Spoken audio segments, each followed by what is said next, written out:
ಎಲ್ಲರಿಗೂ ನಮಸ್ಕಾರ. ಕೆಲವೊಂದ್ಸಾರಿ ಮನೆಯೊಳಗ ನಮ್ಗೆ ಯಾರೋ ಏನೋ ಕೆಲಸ ಹೇಳ್ತಾರ ಅಥವಾ ನಾವ ಏನೋ ಮಾಡ್ಬೇಕು ಅನ್ಕೊಂಡಿರ್ತೇವಿ, ಅವಶ್ಯಕ ಕೆಲ್ಸ ಇರ್ತಾವ, ಬಟ್ ಅವ್ನ್ ಪಟ್ ಅಂತ ಎಕ್ಸಿಕ್ಯೂಟ್ ಮಾಡ್ತೀವಿ ಮಾಡಂಗಿಲ್ಲ.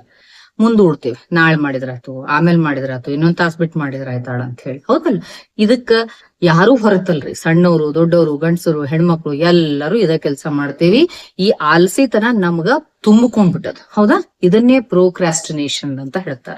ಇದು ನಾರ್ಮಲ್ ಅಬ್ನಾರ್ಮಲ್ ಅಂದ್ರೆ ಸ್ವಲ್ಪ ಇತ್ತಂದ್ರ ನಾರ್ಮಲ್. ಯಾಕಂದ್ರೆ ಎಲ್ಲರಿಗೂ ಆಸರ ಬ್ಯಾಸರ ಅಂತಿರ್ತದ, ಒಂಚೂರು ಏನೋ ಸುಸ್ತಾಗಿರ್ತೀವಿ, ಈಗ ಡಿಲೇ ಮಾಡೋದು ಕಾಮನ್. ಬಟ್ ಅದನ್ನ ರೂಢಿ ಮಾಡ್ಕೊಂಡು ಎಲ್ಲಾ ಕೆಲಸದೊಳಗು ಮುಂದೂಡ್ಕೋತ ದರಿದ್ರತನ ಮಾಡೋದು, ಆಲ್ಸಿತನ ಮಾಡೋದು ಏನೈತಲ್ಲ, ದಟ್ ಈಸ್ ರಿಯಲಿ ಅಬ್ನಾರ್ಮಲ್. ಈ ಕಂಡೀಷನ್ ಇಂದ ನೀವು ಹೊರಗೆ ಬರಬೇಕು. ಆಕ್ಚುಲಿ ಇದು ನಮ್ಮ ಒಳ್ಳೆ ಗುಣ ಅಲ್ರಿ. ಓಕೆ, ನೋಡಿರ್ಬೇಕಿದೆ. ಯಾವ್ದ ಕೆಲಸ ಮಾಡ್ಬೇಕಾದ್ರೂ ಕೂಡ ಇದು ಕಾಮನ್ ಆಗಿ ಮಾಡ್ತೇವಿ ನಾವು. ಒಂದ್ ಮನಿ ಒಳಗ್ ಕ್ಲೀನ್ ಮಾಡ್ಬೇಕು ಅನ್ಕೊಂಡಿರ್ತೀವಿ, ಯಾವ್ದು ಮಾಡ್ಬೇಕು ಅಂತ ಹೋಗ್ತಿವಿ, ಆಮೇಲೆ ಇಲ್ಲ ನಾಳೆ ಮಾಡಿದ್ರ ಆತ್ಬಿಡು ಅಥವಾ ನಾಡದ್ ಮಾಡಿದ್ರ ಆತ್ಬಿಡು. ಮಾರ್ಕೆಟ್ ಹೋಗಿ ಏನೋ ತಗೊಂಡ್ ಬಾ ಅಂತ ಯಾರೋ ಹೇಳ್ತೇವೆ ನಾವು ಗಂಡಸರಿಗೆ, ಆಮೇಲೆ ತಂದ್ರ ಆತ್ಬಿಡು. ಈವನ್ ಎಮರ್ಜೆನ್ಸಿ ಮೆಡಿಸಿನ್ಸ್ ತರ್ಬೇಕಾದ್ರೂ ಕೂಡ ಮತ್ತೆ ಯಾವಾಗ ತಂದ್ರ ಆತ್ಬಿಡು ಅಂತಿರ್ತಾರ. ಹಿಂಗ ಈ ಪ್ರೋಕ್ರಾಸ್ಟಿನೇಷನ್ ಬಗ್ಗೆ ನಾವು ವಿಚಾರ ಮಾಡಿದಾಗ ಇದಂತ ಹೊರಗ್ ಬರ್ಬೇಕ್ ಹೆಂಗ ಅನ್ನೋದು ಬಹಳ ಇಂಪಾರ್ಟೆಂಟ್. ನಮ್ಮ ಶ್ರೀಕೃಷ್ಣ ಪರಮಾತ್ಮ ಎಷ್ಟು ಚಂದ ಹೇಳನಂದ್ರ, ಇಷ್ಟೊಂದು ವೈಜ್ಞಾನಿಕ ವಿಚಾರವನ್ನ ಬರೀ ಒಂದ ಸೆಂಟೆನ್ಸ್ ಒಳಗ ಹೇಳ್ಯಾನ್ರಿ, ಒಂದ ವಾಕ್ಯದೊಳಗ. ಏನ್ ಹೇಳ ಗೊತ್ತಾ? ಕ್ಷುದ್ರಂ ಹೃದಯ ದೌರ್ಬಲ್ಯಂ ತ್ಯಕ್ತ್ವಾ ಉತ್ತಿಷ್ಠ. ನೋಡ್ರಿ ಎಷ್ಟು ಪವರ್ಫುಲ್ ಶಬ್ದಗಳು. ಕ್ಷುದ್ರಂ ಹೃದಯ ದೌರ್ಬಲ್ಯಂ ತ್ಯಕ್ತ್ವ ಉತ್ತಿಷ್ಠ. ಇಲ್ಲಿ ಶ್ರೀಕೃಷ್ಣ ಕ್ಷುದ್ರಂ ಶಾರೀರ ದೌರ್ಬಲ್ಯಂ ತ್ಯಕ್ತ್ವ ಅಂತ ಹೇಳಿಲ್ಲ, ಹೃದಯ ದೌರ್ಬಲ್ಯಂ ತ್ಯಕ್ತ್ವ ಅಂತ ಹೇಳ. Very very important. ಅಂದ್ರೇನು? ಹೃದಯಕ್ಕೆ ಸಂಬಂಧಿಸಿದಂತ ಕೆಲಸ ನಾವು ಮಾಡೋದು ಅಂದ್ರೆ ಭಾವನೆಗಳಿಗೆ ಸಂಬಂಧಿಸಿದಂತ ಕೆಲಸ. ಈ ಭಾವನೆಗಳು ಇದ್ರೊಳಗೆ ಇನ್ವಾಲ್ವ್ ಆಗೋದ್ರಿಂದ ನಾವ್ ಈ ರೀತಿ ಆಲ್ಸಿತನ ಮಾಡ್ತಿರ್ತೇವಿ. ಅಂದ್ರೆ ಇದು ಮೈಂಡ್ ಮೆಕ್ಯಾನಿಸಮ್ ಒಳಗ್ ಬರ್ತದ. ಹೆಂಗ್ ಮಾಡ್ತೇವಿ ಇದನ್ನ ಒಂಚೂರು ಸೈಂಟಿಫಿಕ್ ಆಗಿ ನೋಡೋಣ ಅಂತ. ಶಾರೀರಿಕವಾಗಿ ಅಲ್ರಿ, ಇದು ಉತ್ಪತ್ತಿ ಆಗೋದು ಮೈಂಡ್ ಒಳಗ. ಈಗ ಏನಾಗ್ತದ ಅಂತಂದ್ರ, ಸೈಂಟಿಫಿಕಲಿ ಬ್ರೈನ್ ಒಳಗೆ ಹೆಂಗ ಆಗ್ತಾನ ಅಂತ ನೋಡೋಣ ಅಂತ. ಓಕೆ, ಈಗ ಯಾವ್ದೋ ಒಂದ್ ಕೆಲಸ, ಎಕ್ಸಾಂಪಲ್ ನಾ ಹೇಳ್ದೆ, ಇವತ್ತು ಈ ರೂಮ್ ಕ್ಲೀನ್ ಮಾಡೋಣ ಅಥವಾ ಬಟ್ಟೆ ಎಲ್ಲ ಮಡಿಚಿಡೋಣ, ಸಿಂಪಲ್ ಕೆಲಸ ಹೇಳಿಕತ್ತೀನ. ಅಥವಾ ಹೊರಗೆ ಹೋಗಿ ಇವತ್ತು ಹೋಗಿ ಒಂದು ಕಾಯಿಪಲ್ಯ ತಗೊಂಡ್ಬರೋ, ಹೊರ ಮಳಿ ಜಿಟಿ ಜಿಟಿ ಬರ್ಲಿಕ್ಕತ್ತದ, ಕಾಯಿಪಲ್ಯ ತರಕ್ ಹೋಗ್ಬೇಕು. ಇಂತ ಕೆಲಸಗಳು ಬಂದಾಗ, ಟಾಸ್ಕ್ ಇವೆಲ್ಲ ಇವು ಬಂದಾಗ ಮನಸ್ಸು ಏನ್ ಮಾಡ್ತದಂದ್ರೆ, ಫಸ್ಟ್ ಆ ಕೆಲಸವನ್ನ ನೋಡ್ತದ. ಇಮಿಡಿಯೇಟ್ ಖುಷಿ ಕೊಡಂಗಿಲ್ಲ ನೋಡ್ರಿ. ಮಳಿ ಇದ್ದಾಗ ಹೊರಗೆ ಯಾರು ಹೋಗಿ ಕಾಯಿಪಲ್ಲೆ ತರಕ್ ಮನ್ಸು ಬರ್ತದ, ತರಕಾರಿ ತರ್ಲಿಕ್ ಮನ್ಸು ಬರುದಿಲ್ಲ. ಅವಾಗ ಇಮಿಡಿಯೇಟ್ ಒಳಗಡೆ ಒಂದು ಮೈಲ್ಡ್ ಸ್ಟ್ರೆಸ್ ಉತ್ಪತ್ತಿ ಆಗ್ತದೆ. ಇವೆಲ್ಲ ತಾಸ್ಗಟ್ಲೆ ಆಗೋ ಟೈಮ್ ಕೆಲಸ ಅಲ್ಲ, ಫ್ರಾಕ್ಷನ್ ಆಫ್ ಸೆಕೆಂಡ್ ಒಳಗ ಆಗ್ತಾವ್ರಿ ಇವೆಲ್ಲ. ಯಾವ್ದೋ ಕೆಲಸ, ಈಗ ಈ ರೂಮ್ ಕ್ಲೀನ್ ಮಾಡ್ಬೇಕು ಅಂತ ತಕ್ಷಣ, ಅಯ್ಯೋ ಇದೆಲ್ಲ ಝಾಡು ಹೊಡಿಬೇಕು, ಇದೆಲ್ಲ ಧೂಳ ತೆಗಿಬೇಕು, ಹಂಗ್ ಮಾಡ್ಬೇಕು. ಇಮಿಡಿಯೇಟ್ ಮೈಂಡ್ ಒಳಗ ಒಂದು ಮೈಲ್ಡ್ ಸ್ಟ್ರೆಸ್ ಕ್ರಿಯೇಟ್ ಆಗ್ತದ, ಒಂದು ಮೈಲ್ಡ್ ಕಾರ್ಟಿಸಾಲ್ ಉತ್ಪತ್ತಿ ಆಗ್ತದೆ, ಹೆಚ್ಚಿಗೆ ಆಗ್ತದ. ಆವಾಗ ಮೈಂಡ್ ಏನ್ ಮಾಡ್ತದ ಗೊತ್ತಾ? ಆ ಸ್ಟ್ರೆಸ್ ಅನ್ನ ಕಾಂಬ್ಯಾಟ್ ಮಾಡ್ಲಿಕ್ಕೆ ಒಂದು ಕೌಂಟರ್ ಆಕ್ಷನ್ ಅನ್ನ ತಾನೇ ಅಡ್ಜಸ್ಟ್ ಮಾಡ್ಕೊಂತದ.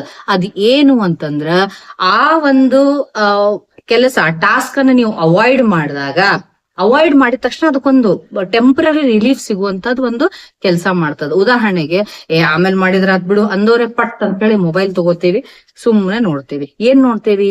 ಏನಾದ್ರು ಒಂದು ಯೂಸ್ಫುಲ್ ಇರುವಂತ ಲಾಂಗ್ ವಿಡಿಯೋ ಏನಾದ್ರು ನೋಡ್ತೀವ? ಇಲ್ಲ, ಅಲ್ಲಿನೂ ಸ್ಕ್ರಾಲ್ ಮಾಡಿ ಶಾರ್ಟ್ಸ್ ನೋಡ್ತೀವಿ. ಅಂದ್ರೆ ಏನು? ಟೆಂಪರರಿ ಸ್ಮಾಲ್ ಹ್ಯಾಪಿನೆಸ್ ನಮಗ ಸಿಗ್ತದ. Okay, because of dopamine release ಆಗ್ತದ. ಇಲ್ಲಿ ಏನ್ ಮಾಡ್ದಂಗಾತು? ಆ ಒಂದು ಟಾಸ್ಕ್ ಅನ್ನ ಅವಾಯ್ಡ್ ಮಾಡಿದ್ವಿ, ಇಲ್ಲಿ ಒಂದು ನಮ್ಗ ರಿವಾರ್ಡ್ ಸಿಕ್ತು. ಯಾವುದು? ಒಂದು temporary happiness. That is called ಕ್ಷುದ್ರ ಹೃದಯ ಸುಖ ಸಿಕ್ತು ನಮಗ. ಇಂಥ ದೌರ್ಬಲ್ಯವನ್ನ ತ್ಯಕ್ತ್ವ ಬಿಟ್ಟು ನೀನು ಉತ್ತಿಷ್ಠ ಅಂತ ಹೇಳ್ಯಾರ. ಎಷ್ಟು ಸೈಂಟಿಫಿಕ್ ಐತ್ ನೋಡ್ರಿ. ನಮಗ್ ಡಿಕೋಡ್ ಮಾಡ್ಲಿಕ್ ಬರಂಗಿಲ್ಲ ಆಕ್ಚುಲಿ. ಎಂತೆಂತವನ್ನ ಶಬ್ದಗಳನ್ನ ಹೇಳ್ಯಾರಂದ್ರ ಅವ್ನ್ ಡಿಕೋಡ್ ಮಾಡಕ್ ಬರ್ಲಾರ್ದಂಗಾಗಿ ನಾವ್ ಹಿಂಗ ಆಗ್ಬಿಟ್ಟೇವಿ. ಇದನ್ನ ವಿಚಾರ ಮಾಡ್ಬೇಕು. ಓಕೆ, ಈ ಕ್ಷುದ್ರ ದೌರ್ಬಲ್ಯವನ್ನ ನಾವು ಬಿಟ್ವಿ ಅಂತಂದ್ರೆ ಪ್ರೋಕ್ರಾಸ್ಟಿನೇಷನ್ ಇಂದ ಹೊರಗ್ ಬರ್ಬೋದು, ಆಲ್ಸಿತನದಿಂದ ಹೊರಗ್ ಬರ್ಬೋದು. ಯಾರಿಗಿಷ್ಟ ಇಲ್ಲ ಆಕ್ಟಿವ್ ಲೈಫ್, ಕ್ಲೀನ್ ಲೈಫ್, ಬಹಳ ಎನರ್ಜೆಟಿಕ್ ಲೈಫ್ ಲೀಡ್ ಮಾಡ್ಲಿಕ್ಕೆ ಯಾರಿಗಿಷ್ಟ ಇಲ್ಲ? ಎಲ್ಲರಿಗೂ ಇಷ್ಟ. ಬಟ್ ನಮ್ಮೊಳಗಿರುವಂತಹ ಆಲಸಿತನ, ನಮ್ಮೊಳಗಿರುವಂತಹ ಆ ಟಾಸ್ಕ್ ಅನ್ನ ಅವಾಯ್ಡ್ ಮಾಡಿ ಒಂದು ರಿವಾರ್ಡ್ ಅನ್ನ ಈ ರೂಪದೊಳಗ ಪಟ್ಟಂತ ಕಾಫಿ ಕುಡಿಯಾಕ ಕುಂದ್ರುದು, ಇಲ್ಲ ಮಲ್ಕೊಂಡ್ಬಿಡುದು. ಬಹಳ ಯಂಗ್ಸ್ಟರ್ಸ್, ಹುಡುಗರು ನೋಡಿರಿಲ್ಲ, ಮಲ್ಕೊಂಡ್ ಏನೋ ಮೊಬೈಲ್ ನೋಡ್ತಿರ್ತಾವು. ನಾವ್ ಹೇಳ್ತೇವೆ ಹೋಗಿ ಒಂದ್ ಸ್ವಲ್ಪ ಹಾಲು ತಗೊಂಡ್ ಬಾ ಅಂದ್ರೆ, ಆಮೇಲೆ ಹೋಗ್ತೀನಿ ಬಿಡಮ್ಮ ಅಂತಾರ. ಅದ್ರ ಅರ್ಥ ಏನ? ಅಲ್ಲಿ ಟಾಸ್ಕ್ ಅನ್ನ ಅವಾಯ್ಡ್ ಮಾಡಿದ್ರು, ಒಂದು ರಿವಾರ್ಡ್ ತಗೊಂಡ್ರು. ಏನು? ಮೊಬೈಲ್ ನೋಡ್ತಾ ಅಥವಾ ಟಿವಿ ನೋಡ್ತಾ ಕುಂತ್ಕೊಳ್ರಿ. ಇದಕ್ಕ ನಾ ಏನ್ ಹೇಳ್ತಾರ? ಅವಾಯ್ಡೆನ್ಸ್ ರಿವಾರ್ಡ್ ಸೈಕಲ್ ಅಂತ ಹೇಳ್ತಾರೆ. ಗೊತ್ತಾಯ್ತಾ? ಇದು ಒಂದು ಸೈಕಲ್ ರೀ, ಇದೊಂದು vicious cycle. It's not a good cycle actually. ಇದು ಯಾವಾಗಾರ ಒಮ್ಮೆ ಇದ್ರ ನಡೀತದ, ಎಲ್ಲರೂ ಕಾಮನ್ ಆಗಿ ಮಾಡೇ ಮಾಡ್ತೇವೆ. ಬಟ್ ಮೈಂಡಿಗೆ ಇದನ್ನ ರಿಪೀಟ್ ಮಾಡ್ತಾ ಮಾಡ್ತಾ ಹೋದ್ರ ಪ್ರತಿ ಸರಿನೂ ಬಿಡಮ್ಮ ಆಮೇಲೆ ಮಾಡಿದ್ರ ಹೋಗ ಆಮೇಲೆ ಮಾಡ್ತೀನಿ, ಹಿಂಗ ನಾವು ದರಿದ್ರತನ ಅಂತೀವಲ್ಲ, ಆಲಸಿತನ ಮಾಡ್ತಾ ಮಾಡ್ತಾ ಹೋಗ್ಬಿಟ್ರ ಹಂಗ ಮೈಂಡ್ ವೈರಿಂಗ್ ಆಗ್ಬಿಡ್ತದ. ಅದ ರೂಢಿಯಾಗಿ ಮೈಂಡ್ ಒಂದು ಮಗು ಇದ್ದಂಗ, ನೀವ್ ಅದನ್ನ ಏನ್ ಪ್ರಾಕ್ಟೀಸ್ ಮಾಡಿಸ್ತಿರಲ್ಲ ಅದೇ ರೂಢಿ ಆಗ್ತದ. ಅಂಥ ಹುಡುಗರು, ಅಂಥ ವ್ಯಕ್ತಿಗಳು, ಅಂಥ ಹೆಣ್ಮಕ್ಳು, ಅಂಥ ಗಂಡಸರಿಂದ ಏನ್ ಪ್ರೊಡಕ್ಟಿವಿಟಿ ಎಕ್ಸ್ಪೆಕ್ಟ್ ಮಾಡ್ಲಿಕ್ಕೆ ಸಾಧ್ಯ, ಏನ್ ಕ್ರಿಯೇಟಿವಿಟಿ ಎಕ್ಸ್ಪೆಕ್ಟ್ ಮಾಡ್ಲಿಕ್ಕೆ ಸಾಧ್ಯ? ಹೌದಲ್ರಿ? ಎಲ್ಲಾದ್ರೊಳಗುನು ಆಲ್ಸಿತನ, ಆಮೇಲೆ ಮಾಡಿದ್ರಾತ್, ಹಿಂಗ್ ಮಾಡಿದ್ರಾತ್. ಆರಾಮ್ ಇರಂಗಿಲ್ಲ ಮನಿಯೊಳಗ. ಹಾಸ್ಪಿಟ್ಲಿಗೆ ಕರ್ಕೊಂಡ್ ಹೋಗಂದ್ರೆ ಈಗ ಇವತ್ತ ಹೋಗ್ಬೇಕೇನ, ನಾಳೆ ಹೋದ್ರ ಆಗಂಗಿಲ್ಲ ಅಂತಾರೆ ಕೆಲವು ಮಂದಿ. ನೋಡಿರಿ ನೀವು. ಅಂದ್ರ ಎಲ್ಲಿ ಆಲ್ಸಿತನ ಮಾಡ್ಬೇಕು, ಎಲ್ಲಿ ಬಿಡ್ಬೇಕು ಅನ್ನೋದು ಮಿತಿ ಮೀರಿ ಬಿಟ್ಟಿರ್ತಾರ, ಅಷ್ಟು ರೂಢಿ ಆಗ್ಬಿಟ್ಟಿರ್ತದ. ಇದರಿಂದ ಹೊರಗೆ ಬರ್ಲೇಬೇಕಲ್ಲ. This is not good. ಹಂಗಾರ ಹೊರಗೆ ಬರ್ಬೇಕು ಅಂದ್ರೆ ಯಾರಿಗ್ ಹೊರಗೆ ಬರ್ಬೇಕು, ಯಾರಿಗೆ ಆಕ್ಟಿವ್ ಆಗಿ ಲೈಫ್ ಲೀಡ್ ಮಾಡ್ಬೇಕು ಅಂತ ಇಷ್ಟ ಐತಲ್ಲ, ಅವ್ರು ದಯವಿಟ್ಟು ಒಂದು ಪೆನ್ ಪೇಪರ್ ತಗೊಳ್ರಿ. ನಾ ಈಗ ಹೇಳುವಂತ ಪಾಯಿಂಟ್ಸ್ ಅನ್ನ ಬರ್ಕೊಂಡು ಅಳವಡಿಸ್ಕೊಡ್ರಿ. ಸುಮಾರು ಜನ ನನ್ನ ಕಮೆಂಟ್ಸ್ ಕೇಳಾರ, ಆಮೇಲೆ ನಮ್ಮ ಪೇಷಂಟ್ಸು ಕೇಳ್ತಾರ. ನಾ ಎಲ್ಲೆಲ್ಲರ ಕಾಲೇಜಸ್ಗೆಲ್ಲ ಹೋದಾಗ, ಎಲ್ಲಿ ಸೆಮಿನಾರ್ಸ್ ಕೊಡಾಕ್ ಹೋದಾಗನು ಕೂಡ ನನಗೆ ಈ ಪ್ರಶ್ನೆ ಬರ್ತದ, ನಮಗ್ ಬಹಳ ಲೇಸಿನೆಸ್ ಐತಿ, ಹೆಂಗ್ ಹೊರಗೆ ಬರ್ಬೇಕು, ಏನ್ ಟಿಪ್ಸ್ ಗಿಪ್ಸ್ ಏನಿಲ್ಲ. We have to work for it. ಹೆಂಗ್ ವರ್ಕ್ ಮಾಡ್ಬೇಕು ಅದನ್ನ ನಾವು ಒಬ್ರಿಗೊಬ್ರು ಒಳ್ಳೆ ಪಾಯಿಂಟ್ಸ್ ಅದ ಶೇರ್ ಮಾಡ್ಕೋಬಹುದು. ಏನು ಅಂತಂದ್ರೆ, ಫಸ್ಟ್ ನಾವು ದೇಹಕ್ಕೆ ಏನ್ ಮಾಡ್ಬೇಕು, ನಾವ್ ಯಾವ ಮೋಡ್ನ್ಯಾಗ ಅದೇವೀಗ, ಅವಾಯ್ಡೆನ್ಸ್ ರಿವಾರ್ಡ್ ಒಂದು ಕಂಡೀಷನಿಂಗ್ ಮೋಡ್ ಒಳಗೆ ಏನಿರ್ತೀವಲ್ಲ, ಆ ಒಂದು ಸೈಕಲ್ ಏನಿರ್ತದಲ್ಲ, ಅವಾಯ್ಡೆನ್ಸ್ ರಿವಾರ್ಡ್ ಸೈಕಲ್ ಅನ್ನ ಬ್ರೇಕ್ ಮಾಡ್ಬೇಕು ಅಂದ್ರೆ ದೇಹಕ್ಕೆ ನಾವ್ ಏನ್ ಮಾಡ್ಬೇಕು, ಸ್ಟಿಮ್ಯುಲಸ್ ರೆಸ್ಪಾನ್ಸ್ ಕಂಡೀಷನಿಂಗ್ ಒಳಗೆ ತರಬೇಕು. ಹಂಗಂದ್ರೆ ಏನು ಕರೆಕ್ಟ್ ಆಗಿ ಅರ್ಥ ಮಾಡ್ಕೊಡ್ರಿ, ಸರಿಯಾಗಿ ಕೇಳ್ರಿ. ಬಹಳ ಯೂಸ್ಫುಲ್ ಇರುವಂತವು ಇವನ್ ಕೇಳಿ ಅಳವಡಿಸ್ಕೊಂಡ್ರಿ ಅಂದ್ರ ಹೌಸ್ ವೈಫ್ ಇರ್ಬೋದು, ವರ್ಕಿಂಗ್ ಮ್ಯಾನ್ ಇರ್ಬೋದು, ವರ್ಕಿಂಗ್ ವುಮನ್ ಇರ್ಬೋದು, ಸ್ಟೂಡೆಂಟ್ಸ್ ಇರ್ಬೋದು, really very quality energetic active life ಅನ್ನ ಲೀಡ್ ಮಾಡ್ಲಿಕ್ಕೆ ಹೆಲ್ಪ್ ಮಾಡ್ತದೆ ಇದು. ಓಕೆ, ಏನು ಸ್ಟಿಮ್ಯುಲಸ್ ರೆಸ್ಪಾನ್ಸ್ ಕಂಡೀಷನಿಂಗ್ ಒಳಗ ದೇಹವನ್ನ ಹೆಂಗ್ ತರಬೇಕಪ್ಪ ಅಂದ್ರೆ, ಫಸ್ಟ್ ಸ್ಟೆಪ್ ನಾ ಹೇಳ್ತೇನೆ.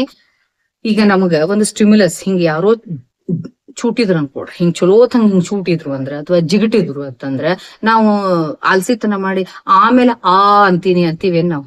ಹಿಂಗ್ ಚೂಟಿದ ತಕ್ಷಣ ಅಂತೀವಿ, ಹೊಡೆದ ತಕ್ಷಣ ಅಳ್ತೇವಿ. ಹೌದಾ?